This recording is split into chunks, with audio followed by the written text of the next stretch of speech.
Alright, so if you're watching this video, then chances are my new Chris Benoit figure has arrived. Of course, I'm not there right now. I'm at my other job, so I can't check it. But I did decide that I'm excited and I can't wait. What a rush for that new Benoit figure to show up soon, as well as some potential custom Elite figures I've had commissioned. Still hoping that they show up in a certain amount of time as well. But today we're going to be talking about, and again, I kind of gave a dropped a hint, what a rush. Who am I talking about? Only LOD, Ultimate Edition. And now, unlike the demolition set, I mean, obviously, Animal has a little bit of a gappage, but again, that's because that's the best torso they could find to make him. I mean, it looks really good, and he did kind of, I mean, he didn't. I wouldn't say he wore baggy pants. Obviously, he wore tights. Hawk, however, really well done. The torso fits perfectly.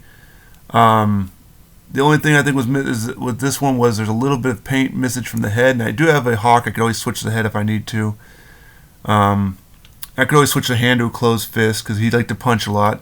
Much like now, of course, again, they did swap the arms.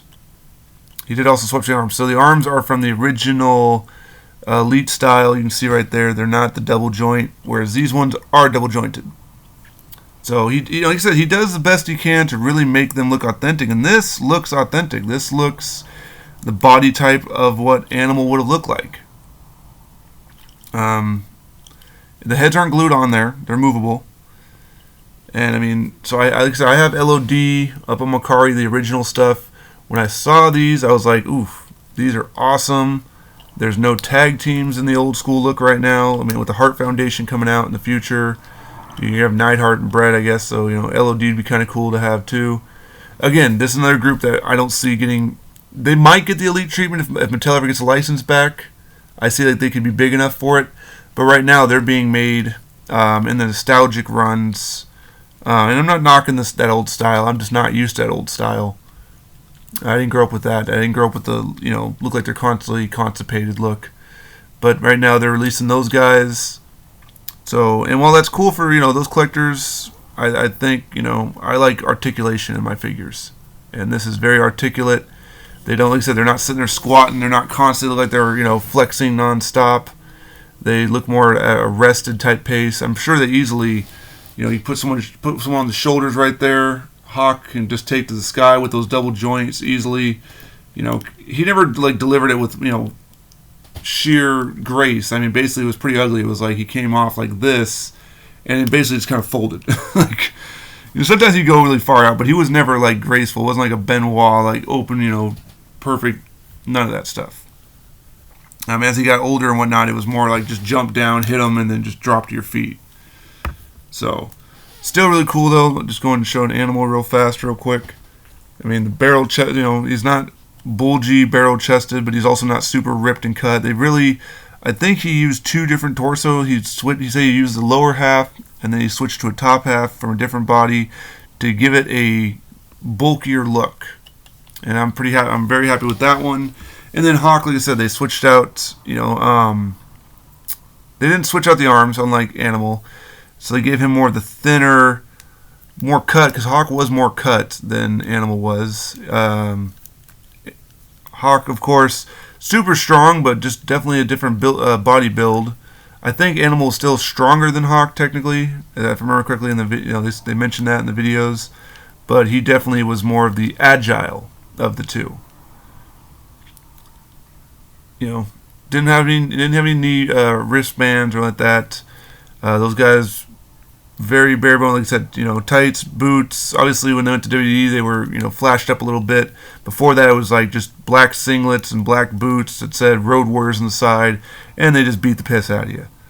Then, of course, they went to WWE, merchandising, look, red, black. Obviously, we tried to see an LOD carbon copy in Ascension. Not their fault. I liked the Ascension when they were in NXT.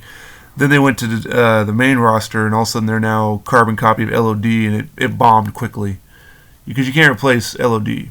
You can have copycats like Demolition, and let's be honest, Demolition was a copycat, but you can't duplicate the original. They've tried. You had Heidenreich and Animal at one time. Now, unfortunately, both guys are deceased, So we're not going to see them around anymore. They were, a great deal. They were, they stood out in their time. They had a unique look, the mohawks and whatnot. And it's unfortunate, like I said, that Mattel doesn't have the license for these guys anymore. I mean, because with the new Ultimates and whatnot, they could have so much cool, the shoulder pads, the wrist gauntlets and whatnot. Now, of course, I have the shoulder pads on my other figures, the Elite versions. But when I saw these, funny story actually, when I saw these and I bought these and I bought Axe and Smash and I bought Austin Theory, and I spent $500. I was talking to this girl, and seemed like she was really into wanting to get to know me. She knew I owned a toy store. She knew I collected this stuff, and then I showed her, what I paid $500 for, and she goes, "You only bought 5 figures for $500?" And she ghosted me. She ghosted me right after that. I didn't hear from her ever again. She took me off the match on Hinge, whatever it may be, which is a dating site. So I thought it was hilarious. But thing is I'm not worried about $500. When you make more than that, and you got nothing else to do, what's to do? Spend it on you? I don't even know you that much. So anyway, I got ghosted for these figures, but these figures are worth it. Not worried about it. There's either more or there's never any. I don't care. Point is, make yourselves happy. But I digress. That's Legion of Doom. That's the Road Warriors. That's Hawk. That's Animal. I'll see you next time. We got 2 more this week. Stay tuned.